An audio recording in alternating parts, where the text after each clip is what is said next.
Boa noite, queridos irmãos e queridas irmãs. Bom, então agora a gente vai à nossa introdução. Como se divide o Livro dos Espíritos, né? Nós temos 4 partes, sendo a parte primeira composta pelas questões de 1 a 75. E do que trata a parte primeira? Das causas primárias. E que tem a sua correspondência, a sua ampliação no livro A Gênese, feito por Allan Kardec. E alguns podem pensar, mas 75 questões é pouco, né? Só 75? Mas são questões extremamente densas, filosóficas, de ordem científica, questões em que muitas vezes nós ficamos 2 encontros para tratar de alguma delas. A parte segunda é a parte mais interessante, pelo menos em termos de novidade, né? Foi onde Kardec abordou as comunicações entre o mundo material e o mundo espiritual, né? Onde Kardec fala em 613 é o número da última questão, e 76 é o número da primeira. Quase 550 questões acerca desse plano espiritual, mundo espiritual, ou mundo dos espíritos, que se complementa no livro dos médiuns. A parte terceira já vai das questões 614 a 919. 919 é a grande reflexão de Santo Agostinho, que compõe as leis morais, que foi ampliada, né, e trazida através da obra O Evangelho segundo o Espiritismo. E, por último, a parte quarta, que trata das penas e consolações, que vai das questões 920 a 1019. Também podemos dizer que é uma parte pequena, né? Aproximadamente 100 questões, que foi também complementado no livro O Céu e o Inferno. E quem quiser se aprofundar um pouco mais na doutrina espírita, tem o livro As Obras Póstumas de Kardec, que foram escritos, né, que ele fez de forma tranquila, serena, sem nenhum tipo de obrigação, e ali nós vemos um outro Kardec, né, tratando de outros assuntos. É uma obra também interessante. Além, claro, dos volumes da Revista Espírita de Paris. E agora, queridos irmãos, queridas irmãs, aqui presentes conosco e que irão assistir esse estudo no nosso canal do YouTube, vamos às questões reservadas para o estudo da noite de hoje. Estamos prontos, com a nossa mente aberta, para receber os conhecimentos do Livro dos Espíritos, que inicialmente hoje vai ser passado pelo Celso.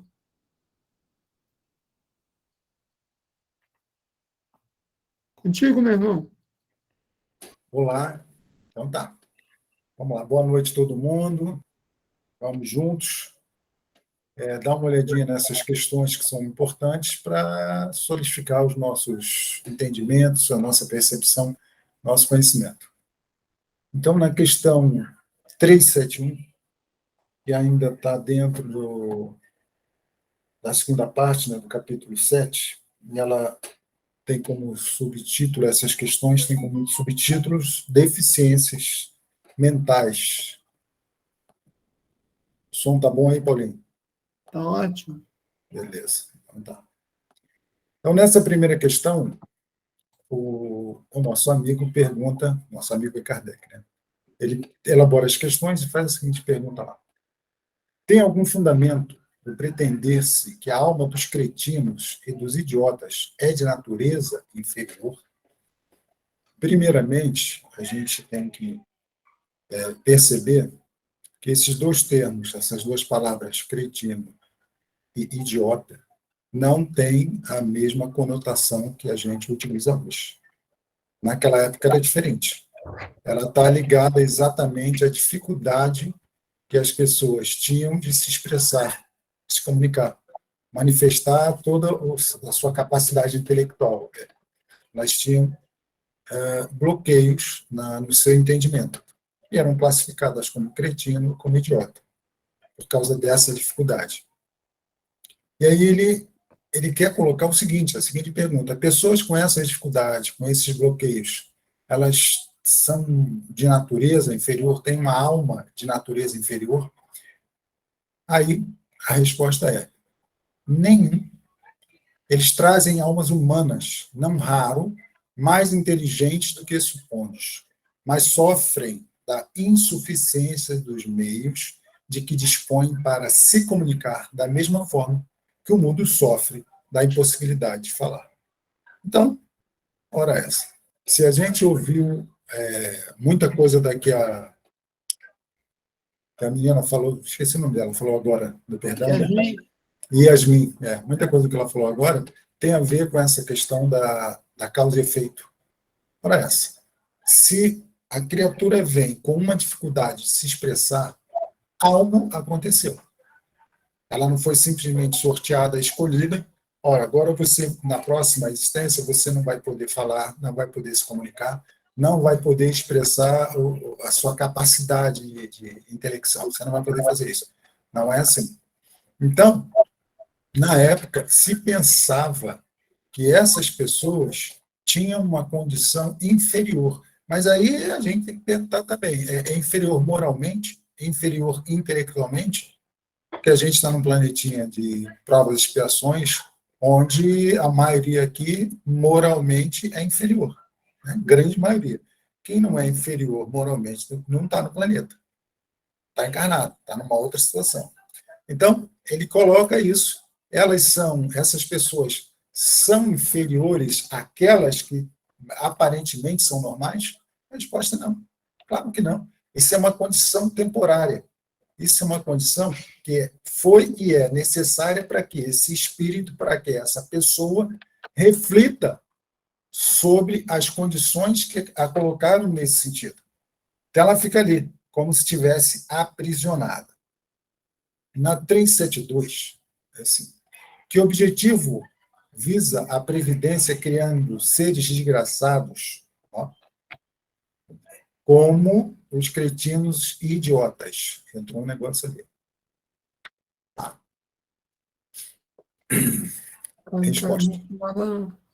Resposta. Tudo bem.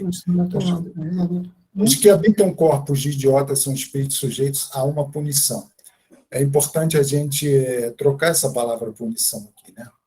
A lei não pune, a lei corrige, refaz, leva a criatura a pensar, a refletir sobre tudo que está acontecendo com ela. Não é uma punição, certo? Porque se a lei é derivada de Deus, Deus cria a lei maior, se essa lei é punitiva, Deus pune. Então, tem alguma coisa diferente aí. Deus não pune ninguém. Também não perdoa, foi o que a gente acabou de ver aqui. Sofrem por efeito do constrangimento que experimentam e da impossibilidade que estão de se manifestarem mediante órgãos não desenvolvidos ou desmantelados. A criatura, quando ela vai encarnar, se a gente lembrar lá do nosso lar, com o departamento de reencarnação, tem um projeto, tem um plano, tem um cronograma. Né? E o que esse espírito precisa para andar um pouco mais como espírito? Ele precisa olhar para quê? Então, nesse momento, é selecionado ali alguma coisa para que ele tenha limitações. Se ele é um espírito que tem condição de usar a intelectualidade da mesma forma que ele usou antes, causando problema, causando dano, causando dificuldade, então esse instrumento que vai impedir que ele manifeste novamente todo o seu conhecimento é importante para o seu reaprendizado. Não é uma punição, é uma possibilidade de misericórdia da lei maior. dando a ele a possibilidade de não fazer de novo, já que se ele ficasse sozinho, provavelmente ele faria. Lembrando das passagens do Evangelho, Jesus, quando ajudava as pessoas, né, a superarem as suas dificuldades, ele dizia, vai e não erra de novo, não. Presta atenção no que você vai fazer para não cometer o mesmo erro. Então, em algumas situações, nós cometemos erros de novo. E aí, o que acontece? A lei vai colocar a pessoa como se estivesse trancafiada, guardada, impedida, de mãos atadas. Ela não pode usar a sua inteligência ou a sua capacidade intelectual para cometer o mesmo erro, para novamente se colocar numa situação difícil. Então, ela fica impedida ali. Questão 3A, né? Item A. Não há, pois, fundamento para dizer-se que os órgãos nada influem sobre as faculdades? A resposta: nunca dissemos que os órgãos não têm influência. Tem-na muito grande sobre as manifestações das faculdades. Beleza. Mas não são os órgãos que dão origem, né? O espírito traz consigo todas as possibilidades. Ele vai ganhar, ele vai ter direito, vai ter posse de um instrumento imperfeito. As faculdades estão lá, mas ele não pode se manifestar, ele não pode fazer uso. Aí, ele diz, aqui é a diferença. Um excelente músico com um instrumento defeituoso não vai produzir uma boa música. Ele não deixa de ser um bom músico. Um excelente pianista, um excelente guitarrista, um flautista. Se ele pega uma flauta de plástico, um piano de brinquedo, nossa senhora, ele não vai produzir da mesma maneira que ele produzia antes. Ele continua sendo um ótimo musicista, um ótimo pianista, sei lá, mas aquele instrumento que ele tem nas mãos não funciona. Tá? Então, está aí o impedimento. Importa que se distinga o estado normal do estado patológico. O estado patológico é o estado doentio, né? Não saudável. No estado normal, o moral vence os obstáculos que a matéria lhe impõe. Há, porém, casos em que a matéria oferece tal resistência que as manifestações anímicas ficam obstadas ou desnaturadas, como no idiotismo e na loucura. Mais uma vez, né? Bloqueio, não pode. São os casos patológicos. E não gozando, nesse estado, a alma de toda a sua liberdade, a própria lei humana a isenta da responsabilidade de seus atos. Né? No caso aqui, ele está falando da lei humana, existem artigos na nossa lei que não colocam responsabilidade civil, criminal, penal, sobre portadores de necessidades especiais nesse nível. Aqueles que não conseguem se manifestar, eles são imputáveis.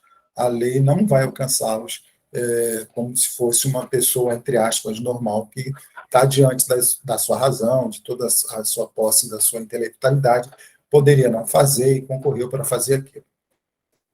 Importa, já foi, né? Foi. Sim. São casos. Acho que eu pulei ali, Paulinho. Tá, fui. Tá, beleza. 373. Qual será o mérito da existência dos seres que, como os cretinos e os idiotas, aqueles que são portadores de necessidades especiais, para ficar mais moderno hoje, não podendo fazer o bem nem o mal, se acham incapacitados de progredir? Resposta: é uma expiação decorrente do uso que fizeram de certas faculdades.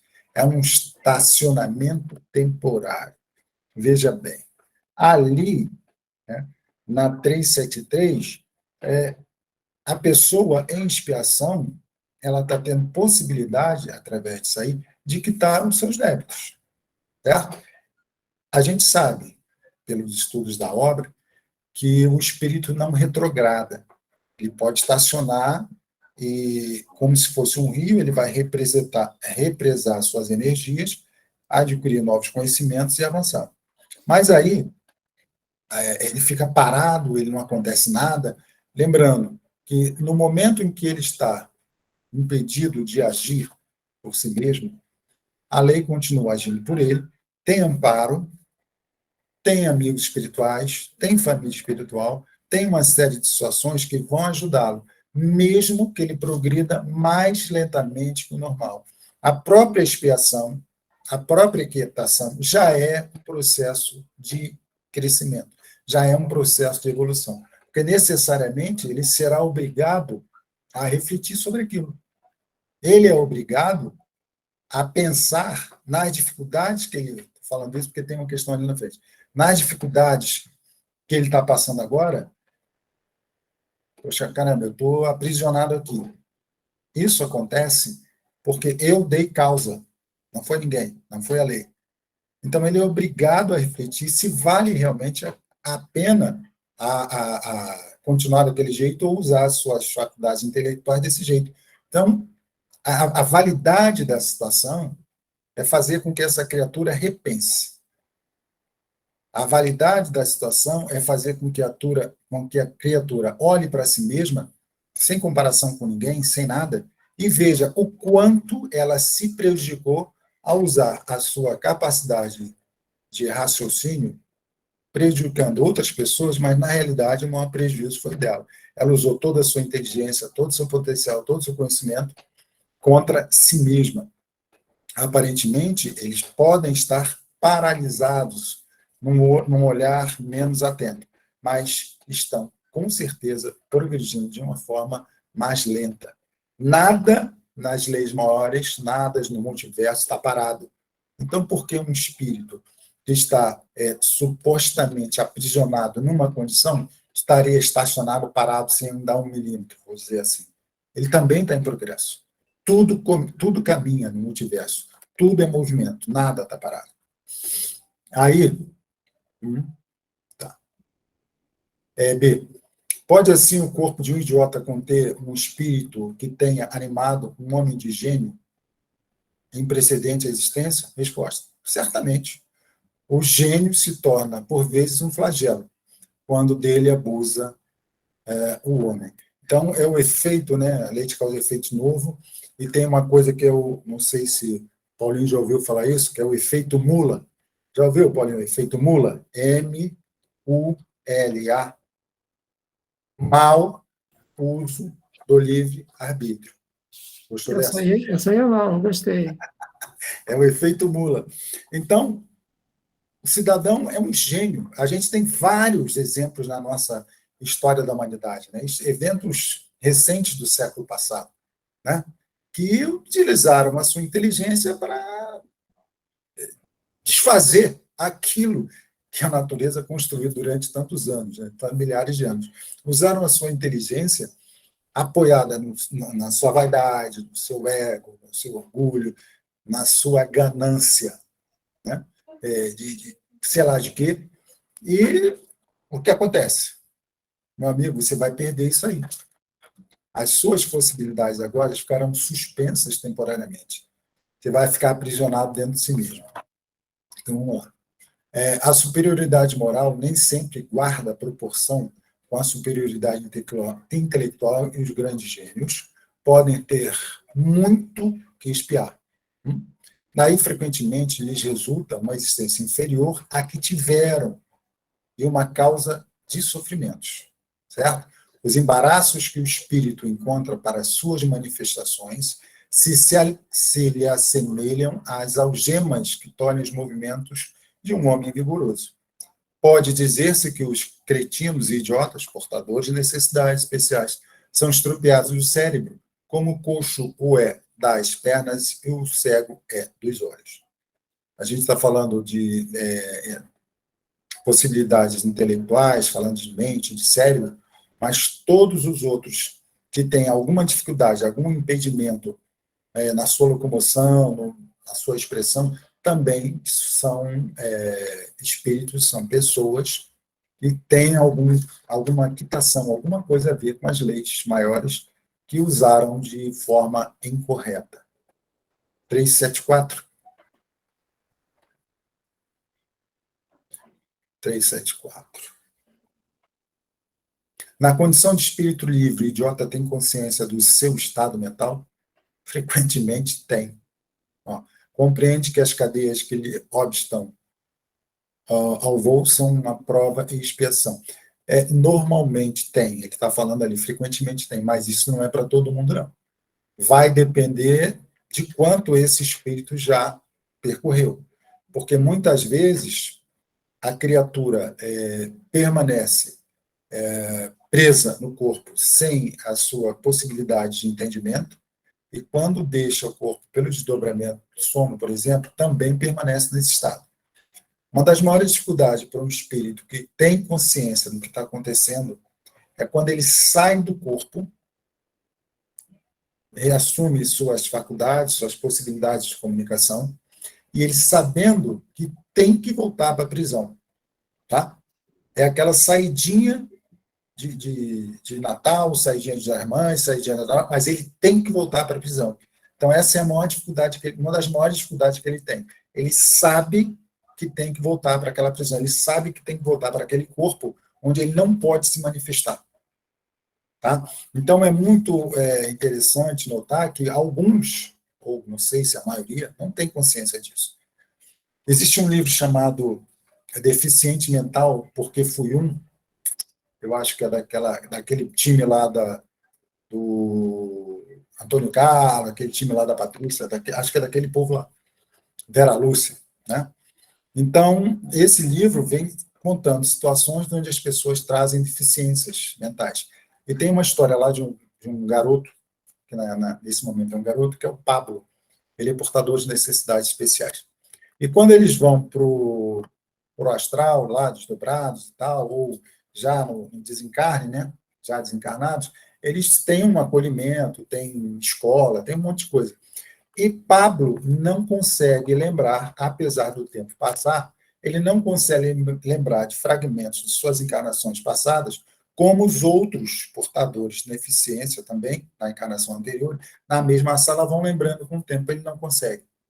E aí vai mostrando, no decorrer do livro, que Pablo, na terceira encarnação, portador de deficiência. Ele precisou de 3 para superar as dificuldades que ele mesmo causou numa encarnação atrás, onde ele usou sua inteligência de uma forma incorreta. Então, ele precisou de 3 para refazer tudo aquilo. Tá? Então, é muito interessante perceber que nada que está sob a lei é engano. Nada que está sob a lei é por acaso. Não há, sob a lei, essa ideia, eu não merecia isso. Isso não existe. A lei é justa, ela é equânime, ela é perfeita. O que acontece é que nós, muitas vezes, não temos condição de entender isso e nos sentimos injustiçados por ela. Ô, Paulinho, eu vou até onde? Ô, Celso, O Sérgio está participando. quando você falou, eu lembrei de uma coisa lá da antiga. Ah, Quando falou de idiota, cretino, eu lembrei do Albamerindo. Albamerindo, seu idiota, lembra disso? lembro. Recentemente, eu vi na internet agora, não é da minha época, não. É. E lembrar que essas palavras, antigamente, elas tinham um cunho pejorativo, né? Isso. Quem era chamado de idiota, de cretino, de louco, né? Era uma pessoa taxada do fim da vida. Era um xingamento quase, né? Sim, sim. Essas palavras assumem esse valor, né? Muito depois, quando a medicina começa a evoluir e entender os processos de desestruturação mental, ela perde a idiotia e o cretinismo, perdem essa força, como no jargão médico, vou dizer assim, elas perdem essa força. Mas elas vão para o entendimento popular, colocando uma pessoa que, sei lá, é grossa, não consegue fazer as coisas direito, como um idiota, como um cretino, como se for um portador de dificuldade, um portador de deficiência. No conhecimento popular, ela ganha um contexto extremamente pejorativo, é como se fosse uma ofensa. Hoje nem tanto, né? Mas há um tempo atrás era uma ofensa bastante forte. Beleza? E a gente que conhece, né, pelo menos tecnicamente, que a alma reencarna, que tem o perispírito, que a gente estraga o perispírito estraga o corpo, a gente tem uma explicação. Agora eu lembro, como eu lembrei a Yasmin, aqueles que não conseguem perdoar, aqueles que não têm entendimento desse processo, só acreditam em uma vida. Como é que vão explicar isso, hein?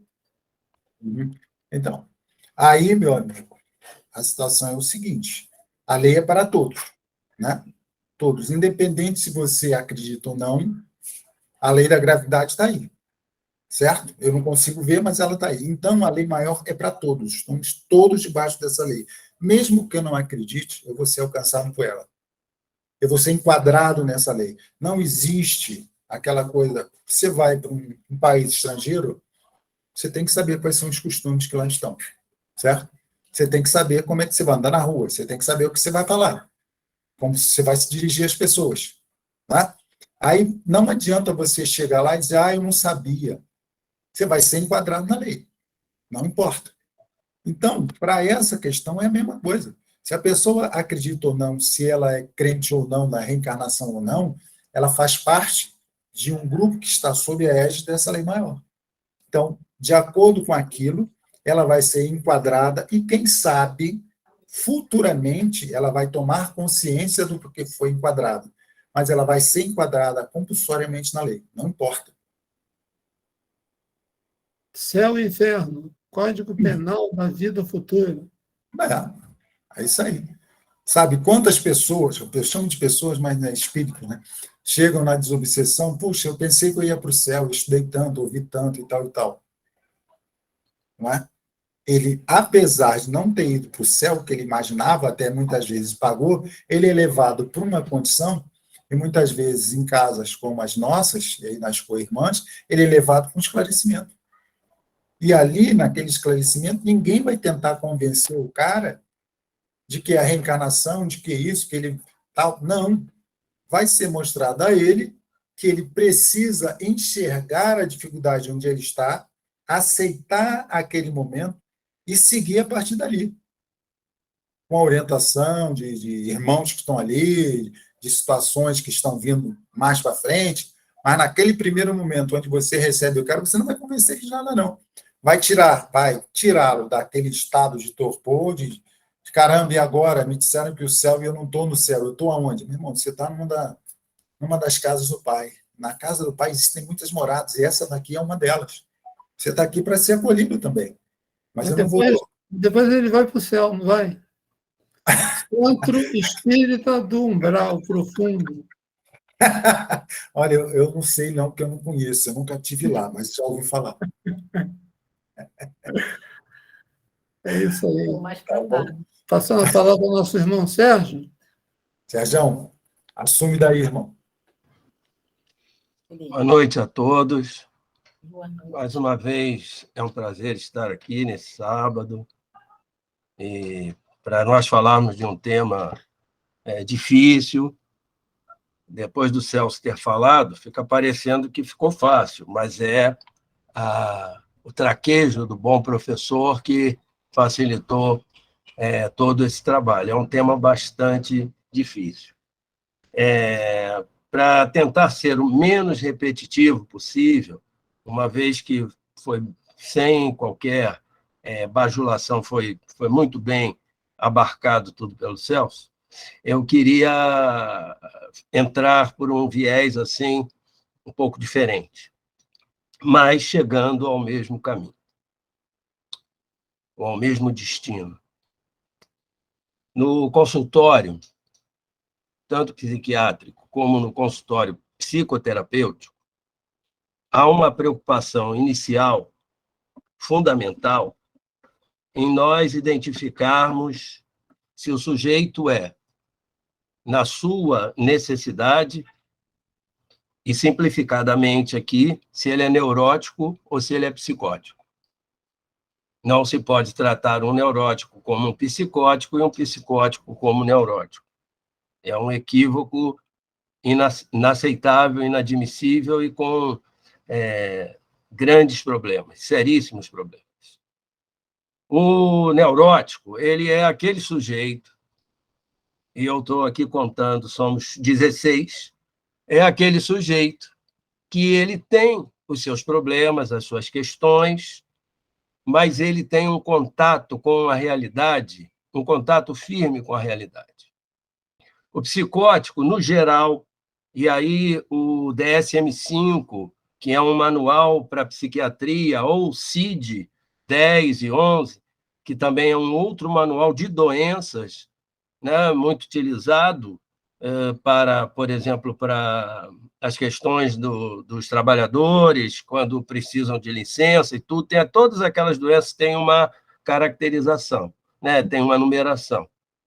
Então, tem a definição dessas doenças. Então, eu estou sendo abrangente, falando sobre os psicóticos, né, como aqueles em que há uma apresentação muito forte dessa questão que é o comprometimento da mente no plano físico, que, na verdade, está contemplado no Livro dos Espíritos, a partir da questão 371, item 5, com idiotismo e loucura, duas expressões da época trazidas por Kardec e pelos amigos espirituais, compatível com a terminologia daquela época. Essa separação desses dois tipos do psicótico, nós vamos encontrar neles o delírio e a alucinação. O delírio é quando o sujeito tem uma crença firme a respeito de alguma coisa que não tem a ver com o real. Não é nem a realidade, porque a realidade, cada um de nós tem uma realidade. Hoje, este sábado, pode estar agradável para alguém dentro da sua realidade, como pode estar ruim para outras pessoas. E é o mesmo sábado. O real é um sábado. É um sábado, é à noite, são 18h39. Isso é o real. A realidade passa pela nossa simbolização. Então, no caso do psicótico, e eu vou mais à frente dizer por que eu estou frisando essa questão, porque é uma questão da atualidade, do nosso tempo. No caso do psicótico, ele é aquele sujeito, e isso aqui é o delírio, é aquele sujeito que vai chegar e dizer, olha, o meu vizinho do 402 não gosta de mim. E eu acho que ele, de certa forma, está mandando energia negativa para mim ou fez macumba para mim. Para ele, não importa que você contra-argumente que ele mora num prédio de 3 andares e que não tem o 402, porque ele tem aquele firme delírio a respeito daquela ideia. Para ele, o locutor da televisão disse alguma coisa que era diretamente endereçada a ele. No caso da alucinação, para a gente separar delírio e alucinação, no caso da alucinação, o sujeito, ele tem conversas, ele visualiza, ele escuta, todas essas coisas que vão fazer com que ele acredite que tem alguma coisa que não é do campo do real que esteja próximo dele. Então, você vê, e eu quis trazer desta maneira, que para um dirigente espírita e para um médico psiquiatra espírita, ele tem um cuidado, e é necessário, notadamente no dirigente espírita, um cuidado exacerbado, um cuidado necessário, fundamental, eu não diria exacerbado, não é isso, é um cuidado fundamental e necessário para ele observar uma pessoa, por exemplo, que se apresente dizendo que vê, que ouve as coisas. Porque é muito próxima a relação. Então, é necessário, fundamental que isso aconteça. No livro Psiquiatria e Mediunismo, um livro extraordinário, só encontrado, é da Federação Espírita, mas só encontrado pelo pelo estante virtual, o seu autor, Leopoldo Balduino, psiquiatra, ele fala sobre isso. Ele fala do perigo, da dificuldade tremenda que tem a pessoa ao definir se aquilo é uma apresentação de uma mediunidade ou se aquilo é um problema de ordem psíquica, de uma doença, de uma patologia. Então, Joana de Ângeles, no seu livro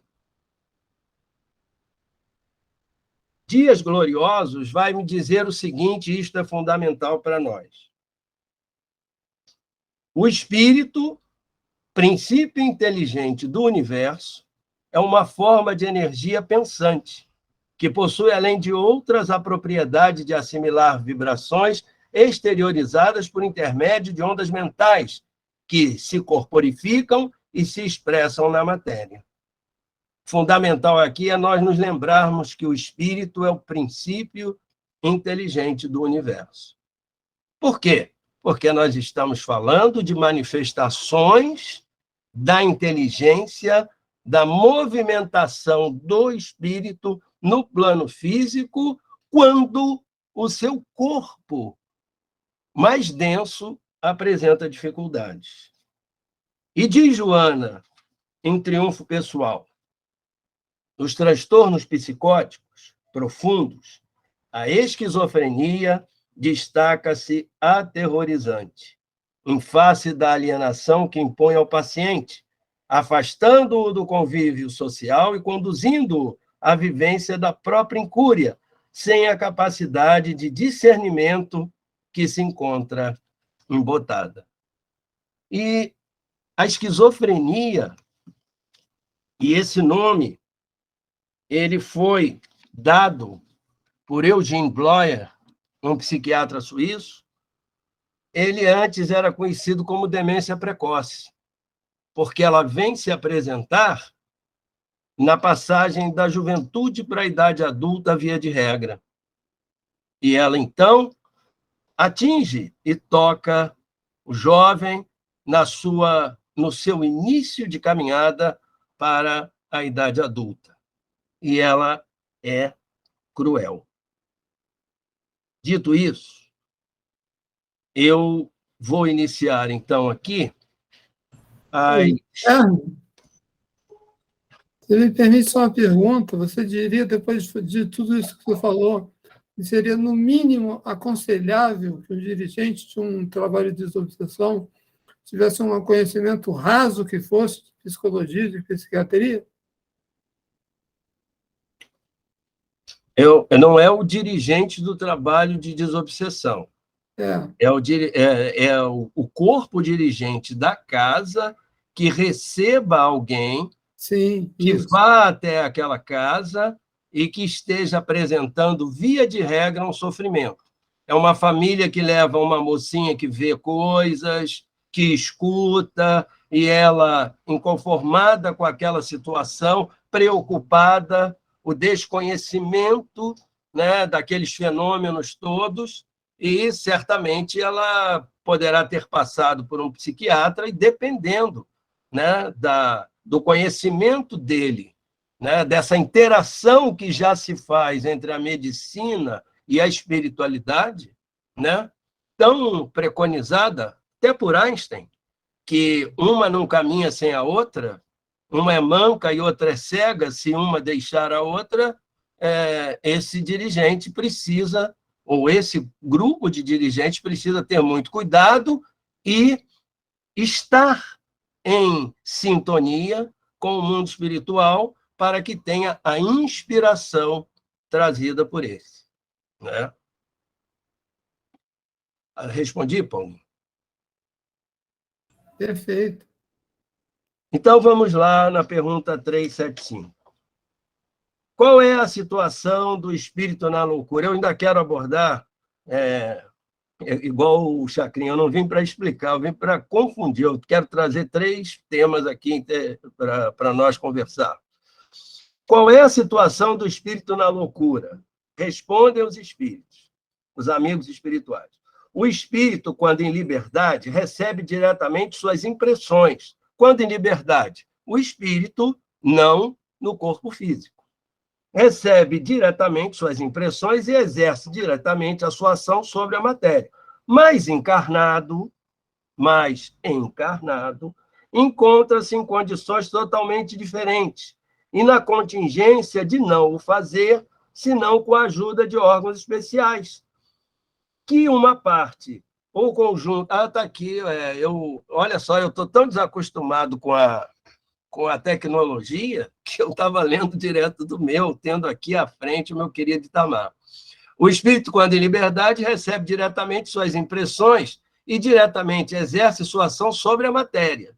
Encarnado, porém, ele se encontra em condições muito diversas e na contingência de só o fazer com auxílio de órgãos especiais, o corpo físico. Altere-se uma parte ou o conjunto de tais órgãos, e eis que se lhe interrompem no que destes dependam a ação ou as impressões. Se perde os olhos, fica cego. Se o ouvido, torna-se surdo. Imagina agora que seja o órgão que preside as manifestações da inteligência, o atacado ou modificado, parcial ou inteiramente. E fácil será compreender que, só tendo o espírito a seu serviço órgãos incompletos ou alterados, uma perturbação resultará de que ele, por si mesmo e no seu foro íntimo, tem perfeita consciência. Ele, por si mesmo e no seu foro íntimo, tem perfeita consciência, mas cujo curso não lhe está nas mãos de ter. Simplificando aqui, né, de uma maneira pobre, mas eu queria fazer uma analogia ao computador. Você tem um programa de computação que requer um poderoso HD. O HD é aquele disco rígido que tem que ter memória, capacidade para rodar e tudo mais. E você, então, tem aquele programa. Se você tem um computador que não tem capacidade para rodar aquele programa, não adianta. Então, o nosso corpo físico, ele será de acordo com a nossa programação reencarnatória e o nosso aprendizado kármico, capaz de responder a tudo aquilo que o espírito puder trazer para o seu trabalho no plano físico. Então, se, por algum motivo, e essa é a razão principal desse item 5, eu tenho que ter as minhas faculdades mentais reduzidas, não adianta que eu seja um espírito com vastíssimo conhecimento, porque eu não terei como fazê-lo no plano físico. Eu não tenho como fazer isso.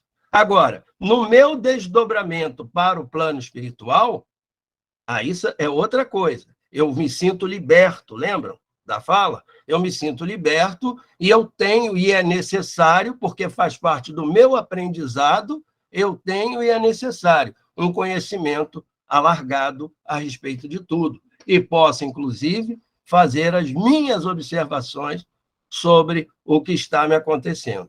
Não quer dizer que seja sempre assim, porque nos nossos desdobramentos, muitas vezes, nós caminhamos para locais equivocados. Então, é necessário que se tenha também, não se perca essa possibilidade. Porque eu posso estar no plano físico, posso estar passando por uma imensa dificuldade, mas no desdobramento, assim que eu recupero, eu vou ganhar a minha empáfia, vou ganhar o meu orgulho, a minha vaidade, tudo voltará e eu vou estar com aqueles que eu ainda estou no processo vibratório. E é sobre isso que eu queria falar. Nós temos 8 minutos e eu prefiro abordar e exaurir isso do que correr com as questões, porque Celso foi, assim, brilhante, ele, mais uma vez, não é gratuito, foi brilhante e ele exauriu essa percepção de por que o sujeito vem com essa questão, com as questões localizadas na sua incapacidade de execução mental. Eu vou recorrer a Missionários da Luz, porque eu quero falar mais uma vez sobre escolha de reencarnação. E eu quero falar de uma maneira em que entendam que eu não sou o dono da verdade. Eu quero trazer à discussão essa questão. No livro Missionários da Luz, no capítulo 12, Preparação de Experiências, André Luiz está visitando um departamento que é de reencarnação. Amigos, no livro de André Luiz, cujo objetivo fundamental é que nós conheçamos como é no plano espiritual, ele vai em nosso lar, que não é uma colônia. Se nós chegarmos ao nosso lar, olha, chegando lá, fogos, se nós conseguirmos chegar lá. Mas não é uma colônia lá no topo da montanha, não. Eles próprios dizem isso. Próxima da crosta e tal. Mas nós, ao chegarmos lá, se nós chegarmos, torcendo para isso, nós todos, né, lá já tem um departamento espiritual. E neste capítulo, dentre uma série de informações que ele dá, André Luiz, em determinado momento, depara-se com um cidadão, né, um espírito, que já está há 15 anos no trabalho espiritual e que vai voltar à Terra. E ele está preocupado, porque ele teme que, voltando à Terra com o véu do esquecimento, ele não consiga vencer as dificuldades. E a área do departamento espiritual que este nosso irmão está visitando, este nosso irmão que vai retornar, é uma área de reencarnações especiais. E sabem qual é o defeito que ele trará no seu corpo físico? É um problema na perna. E ele, então, ele está menos preocupado com o problema na perna e mais preocupado com a questão de vir aqui e fracassar. Mas ele é convencido a vir. Ele é convencido. Não foi ele que escolheu o problema na perna. Inclusive, o amigo espiritual que está fazendo, às vezes, de Cicerone do André, nesta passagem, ele fica muito feliz porque este irmão aceita, finalmente, como vai ser a situação. Então, nós que escolhemos a família onde nós vamos... Não é assim. Não é distribuição de papéis da novela. Não, eu tenho o pai que eu precisava, porque ele batia em todos os filhos. Não é assim. Não é assim. Já vi gente... Eu estou sendo enfático e, na verdade, não sou o dono da verdade, mas, infelizmente, está aparecendo por causa dessa minha... de ser enfático na colocação. Mas não é assim. Se fosse assim, um sujeito que tivesse vindo até aqui o plano físico, ele fosse pai de 4 meninas. Essas 4 meninas, na verdade, teriam sido, em outras vidas, cossacos, ou então outros grupos, e que tinham estuprado as suas vítimas. Esse sujeito vem ao plano físico como pai delas e estupra as 4. Ué, não, mas foi para aprendizado. Então, quando ele voltar para o plano espiritual, ele vai ganhar um Oscar, porque ele fez o papel que ele tinha que fazer. E isso é um absurdo. Este sujeito veio aqui para fazer o melhor dele. Nós todos viemos para fazer o melhor. Nós somos protagonistas das nossas vidas. Ninguém veio aqui para fazer alguma coisa contra nós, para que nós sofrêssemos e aprendêssemos. A própria vida vai nos ensinar assim. Ai daquele, aquele vai morrer pela espada, mas ai daquele que for o responsável por isso, já ensinou o Senhor Jesus.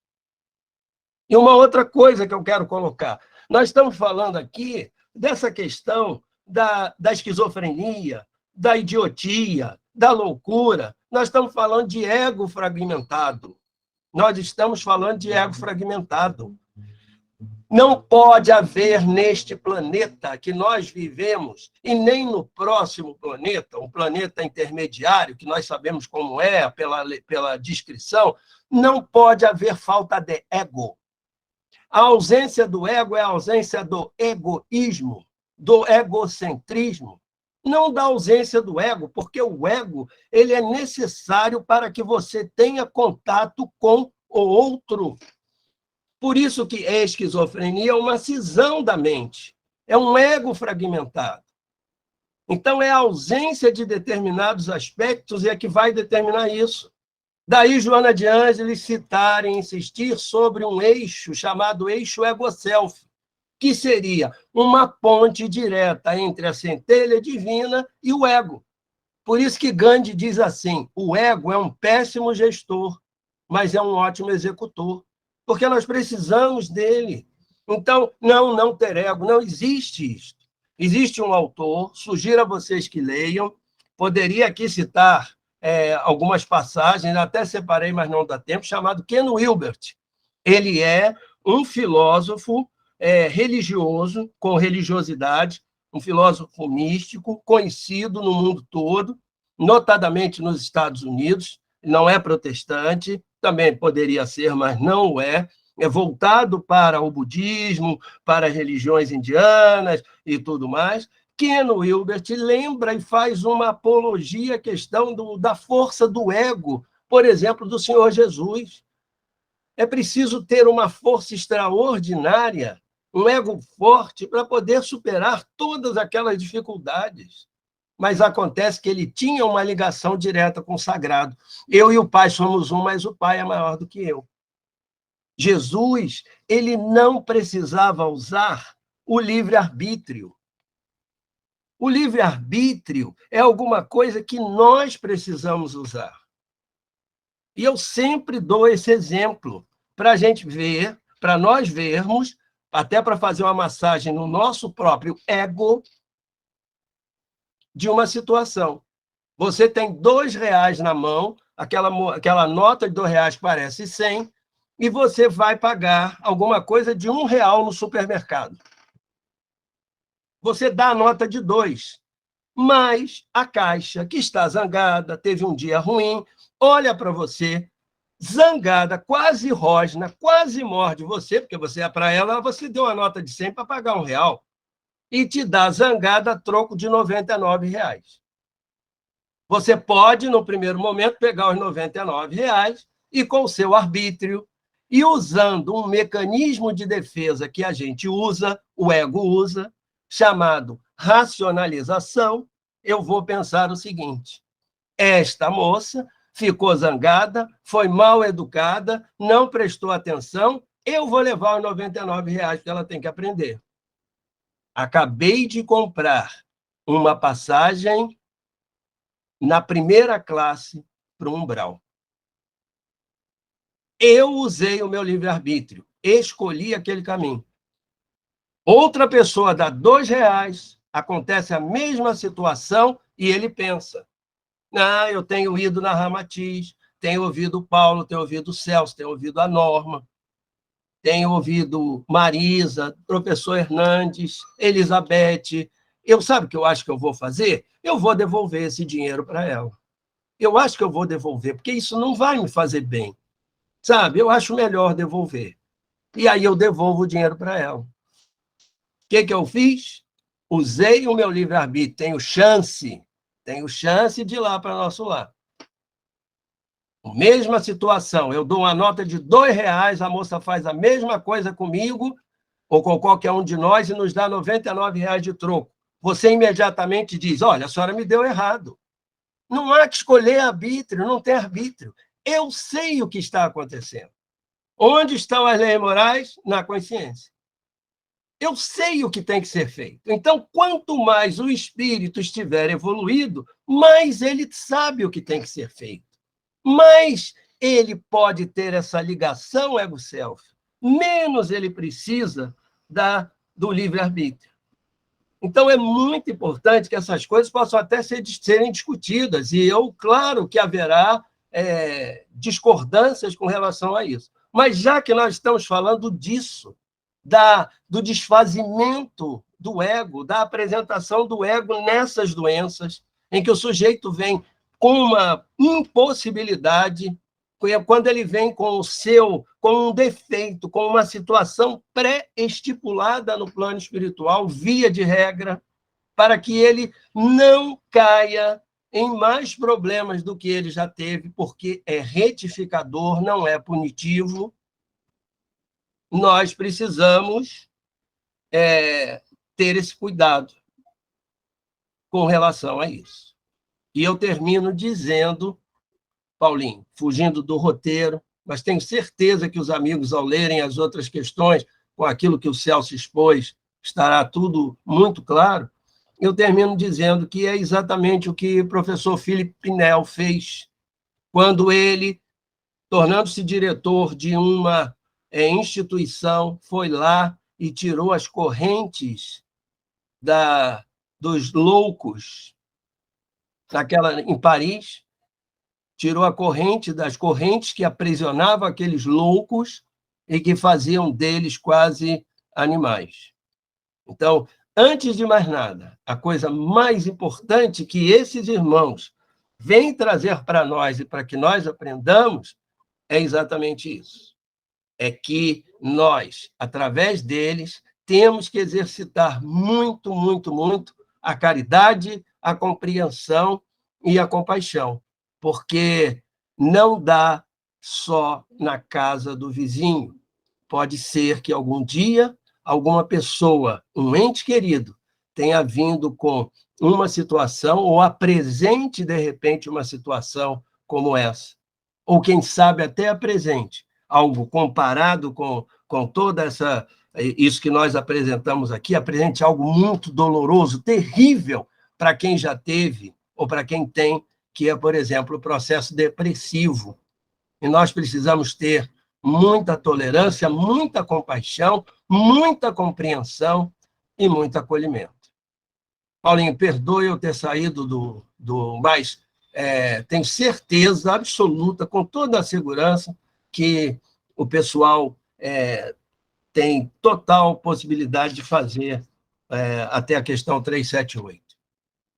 Sérgio, quando entreguei para você e para o Celso esse tema, foi porque eu estava entregando na mão de 2 especialistas e conduziram da melhor forma possível. E agora, depois desse banho, dessa aula de psiquiatria, de psicologia, de terapia, de espírito, a gente só tem que orar. E nisso o Hernandes é craque. Né, Hernandes? Faz a prece para a gente.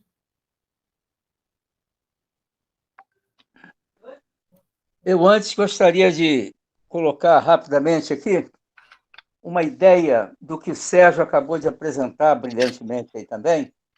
Não estou engraxando os sapatos dele, não. Quando ele falou na confrontação do ego e o gestor, que é o eu superior, na doutrinação de espíritos, digamos, quase galácticos, ou espíritos bastante espertos, ele, na dúvida, nós vamos levar a ele o incentivo em que o eu superior suborne o ego. Suborne, que é sujeita, não é subornado, eu usei uma palavra. Subordinar. O eu superior vai sujeitar o ego. Então, quando isso entra na cabeça do espírito, ele cede. Não sou eu, não é o doutrinador, não somos nós que vamos levá-lo à mudança. Ele próprio, quando ele vai entender que o ego está subordinado ao eu superior, ele cede. Então, Sérgio, obrigado pela colocação, que eu acho que não há outro caminho. Muito bem, isso posto.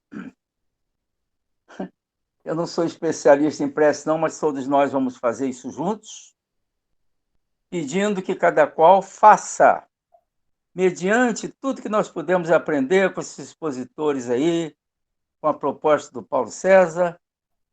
Todos nós entendemos bem isto e vamos silenciosamente fazer uma prece interna no silêncio de gratidão a Deus. Está em aberto isso.